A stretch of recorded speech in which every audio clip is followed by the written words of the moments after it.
Remote Duel YCS is probably both the most interesting event that I've seen in Yu-Gi-Oh! In my competitive history, but it's probably also the first event I actually bothered to keep up with. Usually, like when an event happens, like something big like a YCS, I just look at the top cut and maybe watch like a SEMO breakdown, and you know, that's just about that, just to see who won, who topped, whatever. But due to my greatening social media presence, by the way, you should totally go check out the Twitter account, Aurora YGO, where I post a lot of updates and just random blurbs about shit, and a lot of hot takes for Yu-Gi-Oh! As well.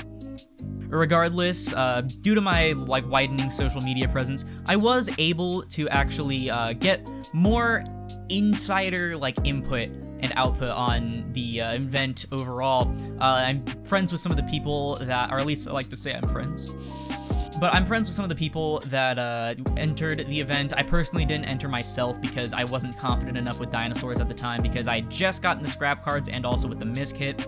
And as you will see from the breakdown, Dinosaur didn't even make it to the list. It was literally in the others category, which pained me significantly. Yeah, so I'd like to go over the interestingness of the event. You know, I don't really know another word I can use for that.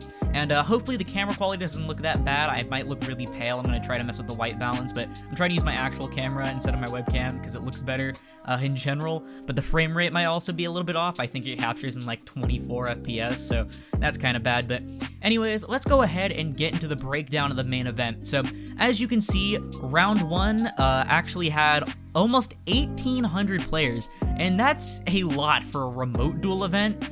I've seen I've seen YCS's actual events that haven't even reached this capacity, but I guess it does make sense because it is a lot more accessible to just people that may not have been able to go to a YCS or even in a regional or something in general, because they might not have something in their area or they don't want to spend all the money to go, which is totally understandable. Like I said, I definitely would have entered even just for the participation prizes if I was more confident in my deck.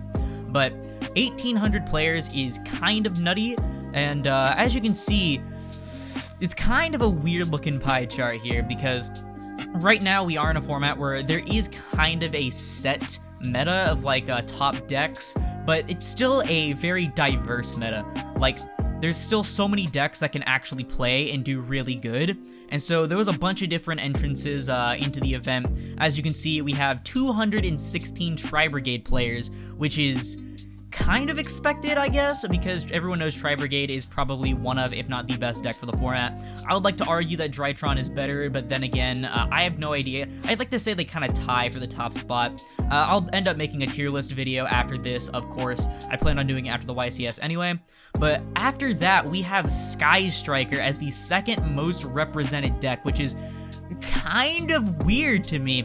I knew people would start playing Sky Striker a lot more, but I didn't realize it'd be almost 200 people trying to make Sky Striker work again, and it's gonna be hilarious, trust me. So, almost 200 Sky Striker players, 178 going into this thing, and that's kind of crazy, followed by almost the exact same amount, 175 Salamangreat players, beating the almost 150 Drytron participation. And I guess both decks are really affordable, so that kind of makes sense, but wow, I didn't really think that one card coming off the list for both of these decks would make it have so much representation. Then again, you know, there are people that did kind of quit the game or falter out a little bit after these decks were hit. You know, I know a lot of people that played Sky Striker that stopped playing the game or went to different decks entirely and still weren't nearly as good with them after the Engage hit. And so it's kind of mesmerizing seeing this kind of chart again, because I remember Tri-Brigade take that spot and then add Salamangreat and then take that Sky Striker chunk and make that Salamangreat as well. That was solid participation in these kind of events. And then you had you know, another third of that was Striker, and then the rest of the decks were taking up the other spots. So that's really crazy to me. But after those top four, or this isn't the top, I'm sorry, but those top four in the pie chart in representation, we have 114 invoked players, which, you know, I kind of expected that. I expected a lot of invoked players. Invoked Dogmatica Shaddoll, I will stand by as one of the top 5, maybe even top 3 decks of this format for the longest time, it had the highest win rate on YGO which it really surprised me that this deck received 0 hits on the last ban list, trust me. I think it surprised like a lot of people, but it kind of made a lot of sense. 107 Virtual World players, though. That's kind of crazy, because while Virtual World didn't receive any hits on the last ban list, you know, it is kind of a, more of like a tier 1.5 to tier 2-ish kind of deck after the Calamities hit.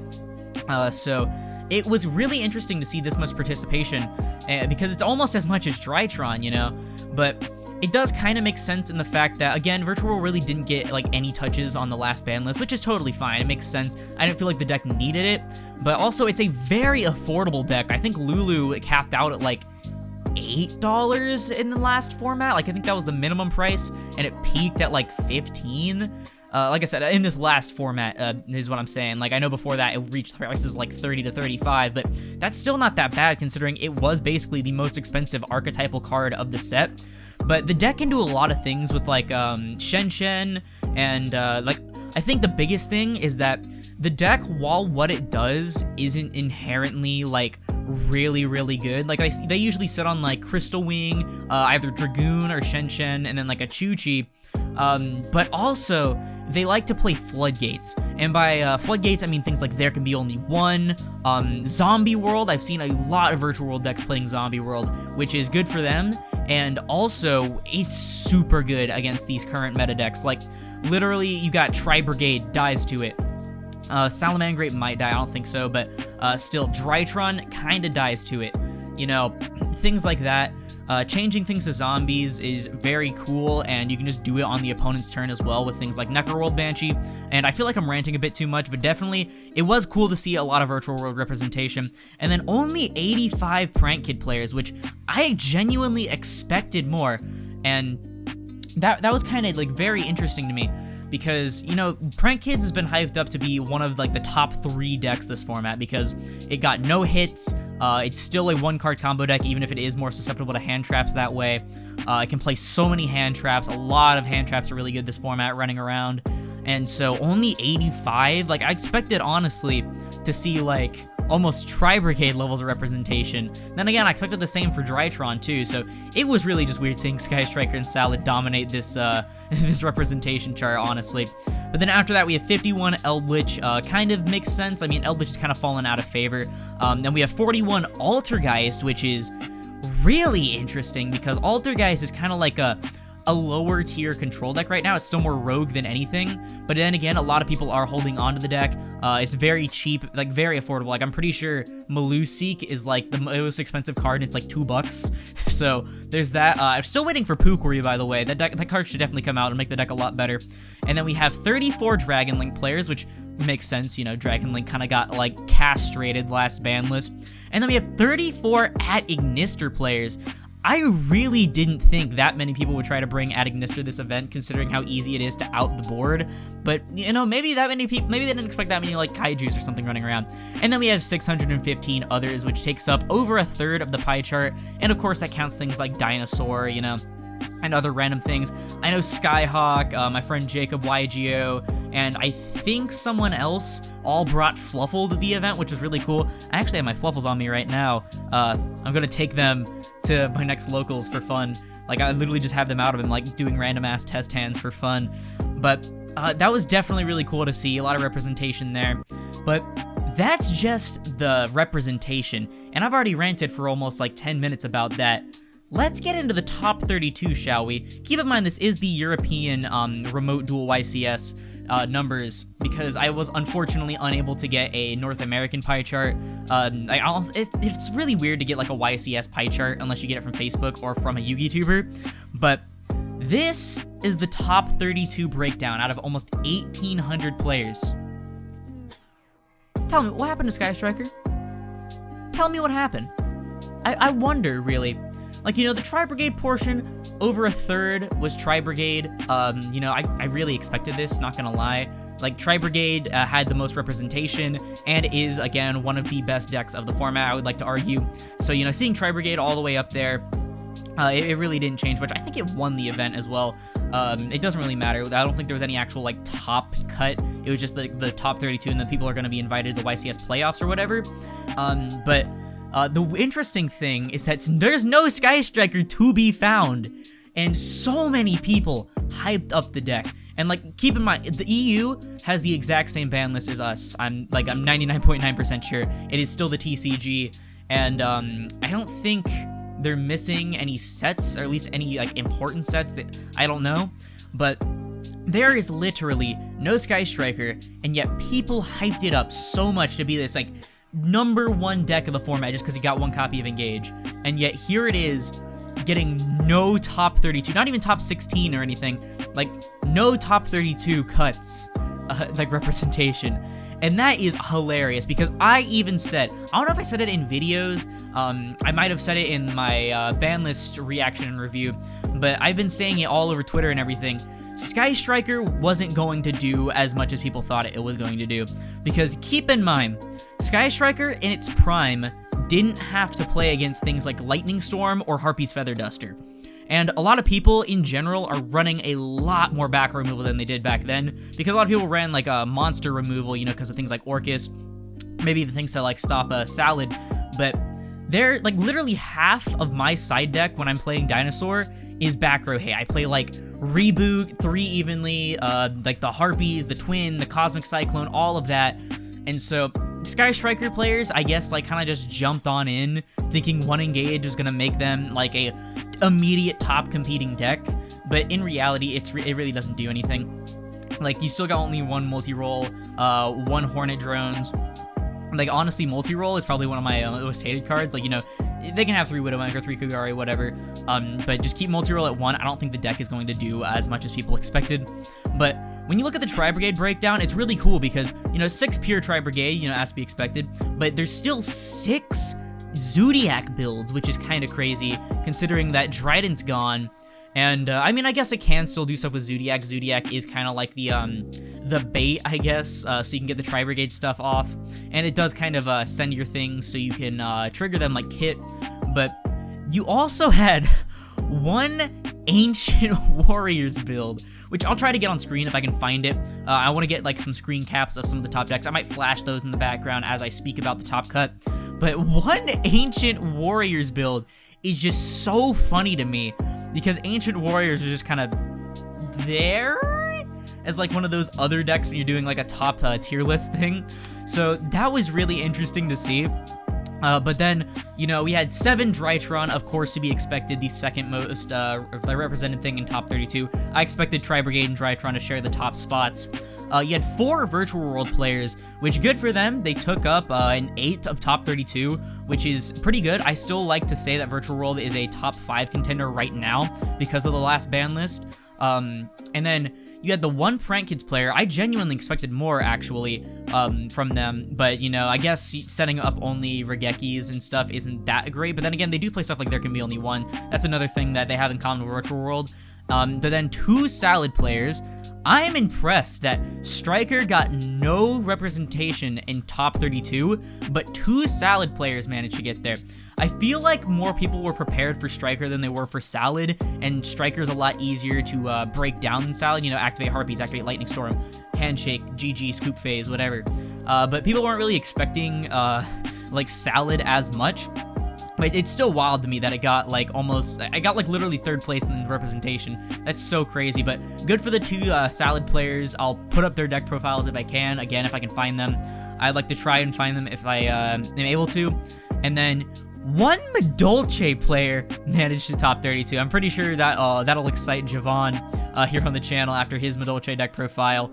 But that's a surprise, like a genuine surprise, because Madolche is a really cool deck and all, and a lot of people aren't really prepared for it, but it does brick pretty easily, and then it dies fairly easily to hand traps if they don't have any extension like Salon. I almost said Salad. If they don't have any things like Salon. So good on the Madolche player. Again, deck list up on the screen if I can.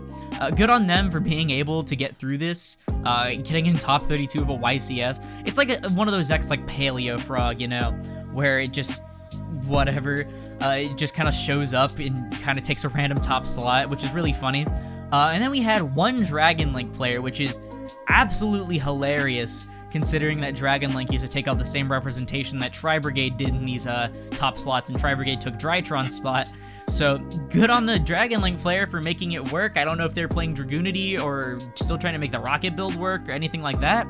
And then you had one Dogmatica Invoke Shaddoll, which I expected a little bit more. I expected maybe like a 2 or 3, maybe even 4, but only seeing 1 is really interesting. I guess a lot of people are prepared for it now. Like a lot of hand traps can stop the deck at certain points, and also a lot of people have outs to Winda now. So I don't know, maybe the deck wasn't performing as well, maybe it was like not as good as pilots, maybe like new pilots are taking over the spots that people are like now playing Striker or Tri-Brigade or something. And then you had one Subterra, which I'm pretty sure is just Guru Dragoon, which I mean, it's kind of whatever. It's literally Dragoon Turbo, and then it sits on like back row because, you know, you can actually, so you can't normal or special summon the turn that you activate Red Eyes Fusion, but you can still set, so you can like, going first, activate Red Eyes Fusion, send the materials, summon the Dragoon, set a monster, set 3 back row, and then pass. And so, like, you can have a Guru, a Dragoon, or maybe not set 3, maybe you want to keep a card or 2 in hand because of Dragoon, but, like, set 1 or 2 and pass, and that can kind of out, like, a lot of the current boards. But after that, yay, we got 1 Dinosaur Top, very proud of them, and, if you want to check out their deck list fully and like everything like that, what their reasonings before were behind some things, go check out the video on Tatsim's channel. He managed to get an interview with the guy and a deck profile from him, which is really cool. That's a thing that I can respect Tatsim for. Good on him for being able to just get like literally anyone he wants to kind of just come on his channel and give a deck profile. That's maybe where might be where I'm like ripping some of these deck lists from too, as well as from watching his videos. But he ended up getting top 32, and a thing that's different from his deck profile or his deck list from to mine is he's actually playing the Bujinki Amaterasu, or the Bujin Amaterasu, which at first I was like, you know what, I really don't feel like it's that worth it because you do have to use 3 materials to bring him out. But if you really think about it, like I test-handed with it at some points, I did some combos and everything, and the end board is literally no different than the regular end board, because you do special the Misk back and you get the banish off the pill for the Giant Rex. So it's basically just, instead of having Omega, you have Amaterasu, and so you don't have to worry about when you're going first, standby, you're gonna try to put the Misk back with Omega, you know, getting dropleted or something like that, or maybe, well, I mean, you can still get Imperm, but like, you don't have to worry about getting hit with something like Forbidden Droplet, which is kind of scary. And then, granted, you do lose the hand rip with Omega, but I mean, you can still make Omega, by the way, if you really have the tuner. You can sit on, like, Amaterasu and Omega, which is really cool.